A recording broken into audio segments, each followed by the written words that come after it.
Nabi Adam sudah mengetahui bahwa amanah itu pernah ditawarkan kepada langit dan bumi dan gunung-gunung. Maka dia berkata, ya Allah, langit dan bumi dan gunung-gunung bersama kokohnya dia, kuatnya dia,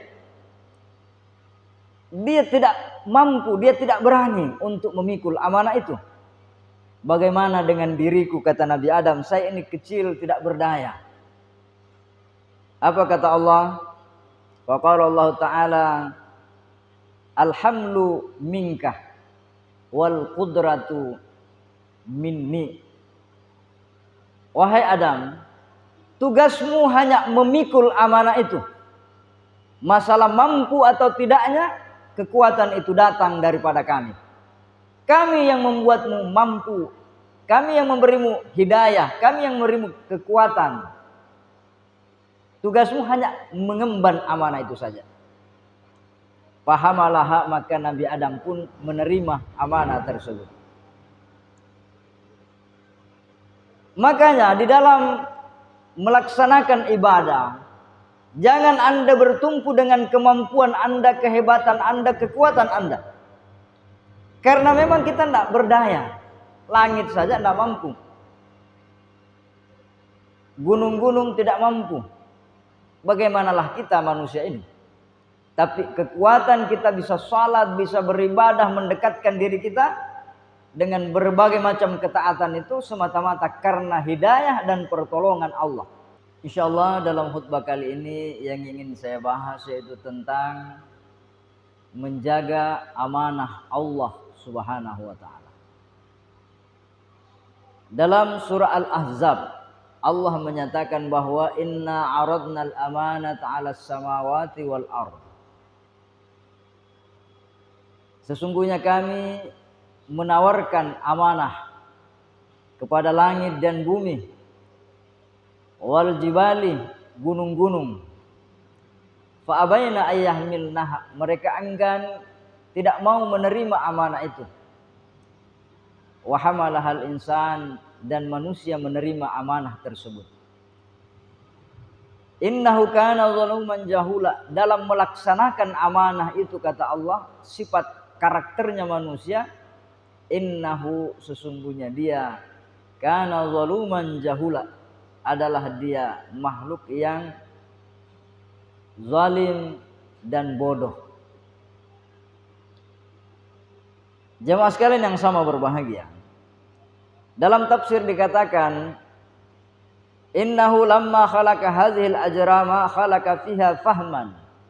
Ketika Allah telah selesai menciptakan langit, bumi, gunung dan semua makhluk-makhluk, maka Allah beri pemahaman kepada langit, bumi, gunung-gunung, dan Allah berkata kepadanya, Inni faradtu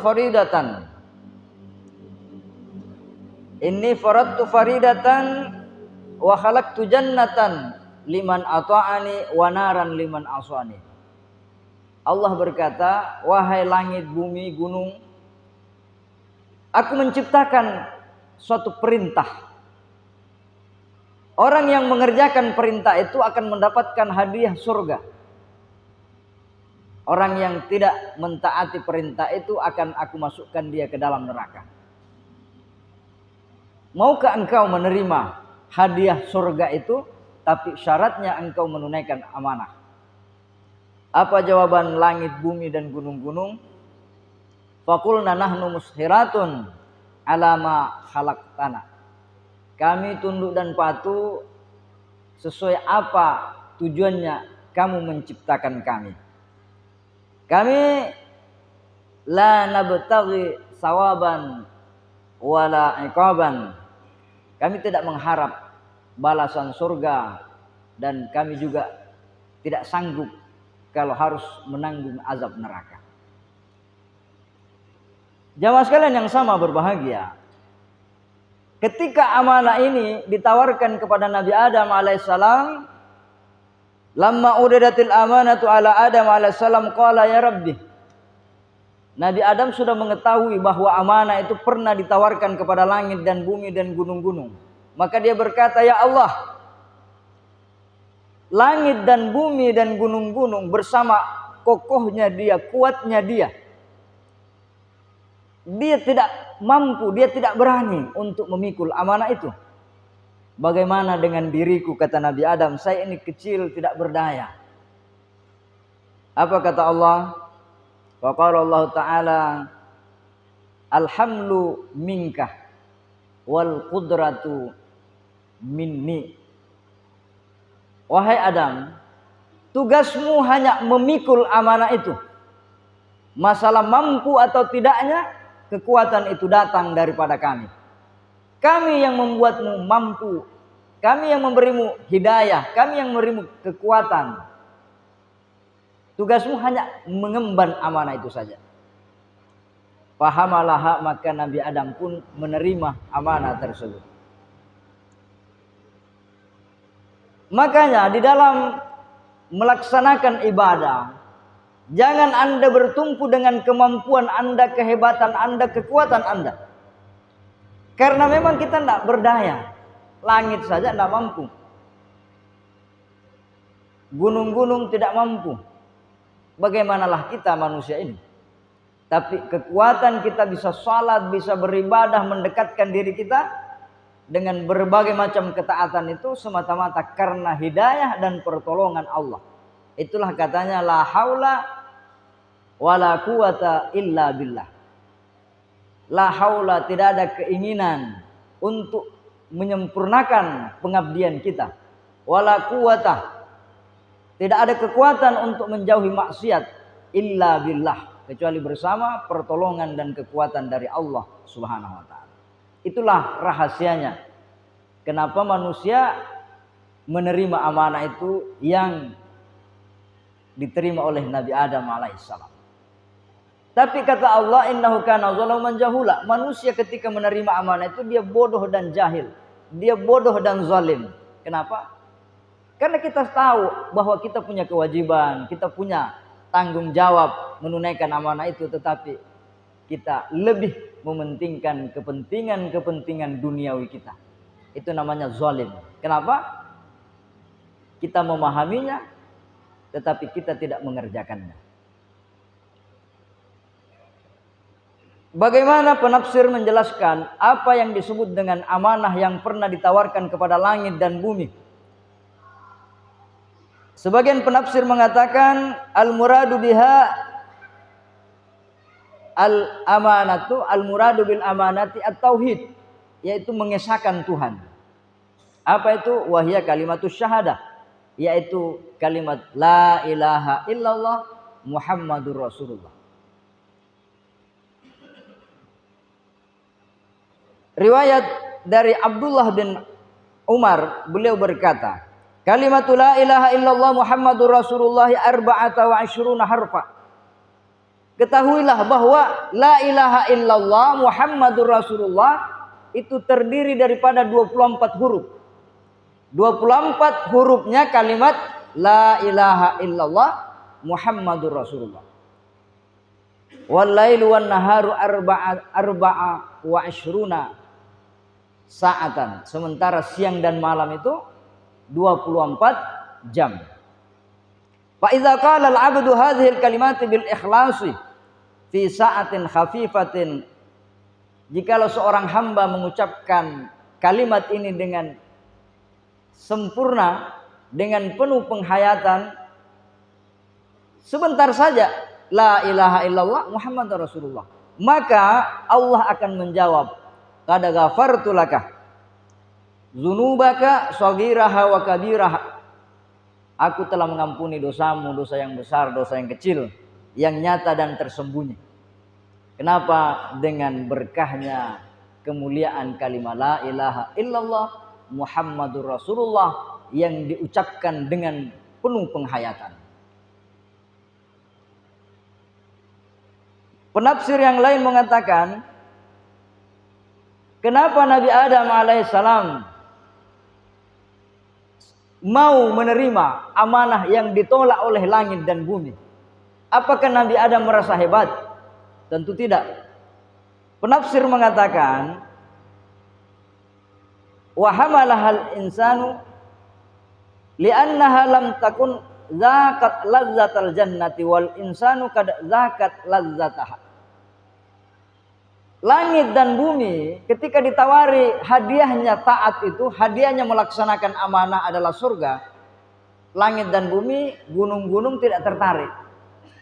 Kenapa dia tidak tertarik? Karena langit dan bumi tidak pernah merasakan yang namanya surga. Endap pairua mitama surga. Sementara Nabi Adam pernah merasakan nikmatnya surga sebelum diturunkan ke bumi ini. Maka ketika ditawari amanah bahwa engkau melakukan amanah ini, hadiahnya surga, dia sanggup memikulnya. Karena dia ingin kembali ke tempat asalnya. Itu hikmah yang disampaikan oleh para penafsir. Sebagian penafsir mengatakan bahwa kenapa Nabi Adam sanggup menerima amanah itu ibaratnya seperti ketika Allah Subhanahu wa taala menyuruh Nabi Musa, ya, khulha wala tahab. Wahai Musa, ambillah tongkatmu yang telah menjelma menjadi ular, ambillah dia, maka dia akan kembali menjadi tongkat kayu. Ketika melihat ular besar di hadapan Fir'aun dan tukang sihirnya, mereka lari ketakutan. Termasuk Fir'aun. Kenapa? Karena dia melihat ular itu, tongkat itu berubah menjadi ular. Kenapa Nabi Musa berani mengambil ular besar yang menakutkan itu? Karena dalam pandangan Nabi Musa, dia melihatnya hanyalah sebuah kayu. Araha hakikataha. Nah, begitulah perumpamaannya. Kenapa Nabi Adam ingin menerima amanah itu? Karena dia melihat di balik tanggung jawab melaksanakan perintah menjauhi larangan, ada kemuliaan derajat penghambaan diri kita kepada Allah Subhanahu wa taala. Kalau tidak, ya apa bedanya kita dengan binatang? Apa bedanya kita dengan tumbuhan? Kalau tidak ada penghambaan diri kita kepada Allah Subhanahu wa taala. Itu yang ingin dipersembahkan oleh Nabi Adam alaihissalam karena dia melihat hakikat di balik amanah itu sendiri. Bagaimana penjelasan amanah itu tadi? Yang pertama, penafsir menjelaskan amanah itu adalah kalimat ikhlas. Yang kedua, qala ba'duhum, sebagian ulama berkata, al-muradu minal amanati as-shalawatul khamsu. Yang dimaksud dengan amanah itu adalah salat 5 waktu. Maka siapa yang tidak mengerjakan salat 5 waktu, andangi mas sambayang, berarti dia melalaikan amanah. As-salatu imaduddin, wa man aqamaha faqad aqamaddin, wa man hadamaha faqad hadamaddin, wa man tarakaha faqad hadamaddin. Tiangnya agama, itulah salat. Salat itulah amanah. Maka dalam riwayat ruwiya anna Aliyan karramallahu wajhahu kana kullama dakhala waqtu sholati taghayyara launuhu. Ali radhiyallahu an kalau masuk waktu salat, sudah azan di masjid, taghayyara launuhu, berubah warna kulitnya, pucat dia. Kenapa Ali menjadi pucat ketika dia mendengar panggilan azan itu, panggilan seruan untuk menunaikan salat? Dia berkata, faqala qad jaa waqtul amanati, sungguh telah datang waktu amanah. Yang amanah ini allati aradahu Allahu 'alas samawati wal ardi fa abaina ayyahmilnaha. Sudah datang tanggung jawab yang pernah ditawarkan kepada langit dan bumi, kepada gunung, yang mereka tidak berani memikulnya. Sementara saya harus memikulnya bersama lemahnya diriku di hadapan Allah Subhanahu wa taala. Begitu cara menghayati amanah yang dilakukan oleh Ali radhiyallahu anhu. Kalau kita kan ya ndak ya. Azan di masjid pura pa ndak tope bajang. Ndak tope lambo po imang. Kenapa? Karena kita tidak menganggap sholat 5 waktu itu adalah amanah. Penafsir yang lain mengatakan wa al-muradu bil amanati fi hadhil ayati al-a'dha'u. Yang dimaksud dengan menjaga amanah itu adalah anggota badan.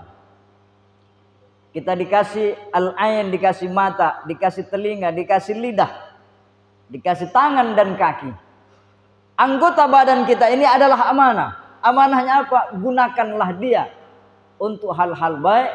Gunakan matamu, telingamu, mulutmu, langkah kakimu untuk semakin mendekatkan dirimu kepada Allah dan berbuat baik kepada sesama. Kita mau bicara, hati-hati, lidah ini amanah. Kita mau mendengar, hati-hati, telinga ini amanah. Kita mau melangkah kemana, ingat, kaki ini adalah amanah. Gunakan dia sesuai petunjuknya. Penafsir yang lain mengatakan al-muradu minal amanati al-Quran. Yang dimaksud dengan menjaga amanah yang dititipkan oleh Allah kepada manusia adalah Al-Quran. Dalam riwayat yang panjang dikatakan, Inna Allah Ta'ala yaqulu yaumal qiyamati li lauhil mahfuz. Di hari kiamat nanti Allah berfirman kepada lauh mahfuz. Apa katanya? Ainal amanatul lati auda'tu andaka. Wahai lauh mahfuz, bagaimana amanah yang aku titipkan di sisimu? Kemana dia? Apa jawabannya? Dia berkata, fayaqulu, dia berkata, sallamtuha ila Israfilah. Saya telah menyerahkannya kepada malaikat Israfil. Malaikat Israfil ditanya, kemana amanah Al-Quran itu yang dititipkan oleh lauh mahfuz? Israfil mengatakan, saya berikan dia kepada Azrail. Mikail menyerahkan kepada malaikat Jibril. Malaikat Jibril ditanya, kemana amanah yang aku titipkan kepadamu berupa Al-Quran itu? Apa kata Jibril? Saya sallamtuha ila habibika Muhammad. Saya telah menyerahkannya kepada kekasihmu Muhammad sallallahu alaihi wasallam. Nabi Muhammad didatangkan di hadapan Allah di akhirat nanti. Maka Allah bertanya, ya Muhammad, tadarak, pertanggungjawabkan perbuatanmu, pertanggungjawabkan kinerjamu. Apa yang telah engkau lakukan dengan Al-Quran? Nabi Muhammad menjawab, ya Rabbi ballaghtu ummati. Wahai Tuhanku, aku telah menyampaikan Al-Quran itu, amanahmu itu kepada umatku. Pertanyaannya, apakah kita merasa Al-Quran itu sebagai amanah buat kita? Sudahkah kita mencintainya sebagai amanah? Sudahkah kita mempelajarinya sebagai amanah? Sudahkah kita mengamalkan siang dan malam untuk menjadi petunjuk dalam kehidupan kita? Tentu kita lebih sibuk dengan yang lainnya daripada Al-Quran.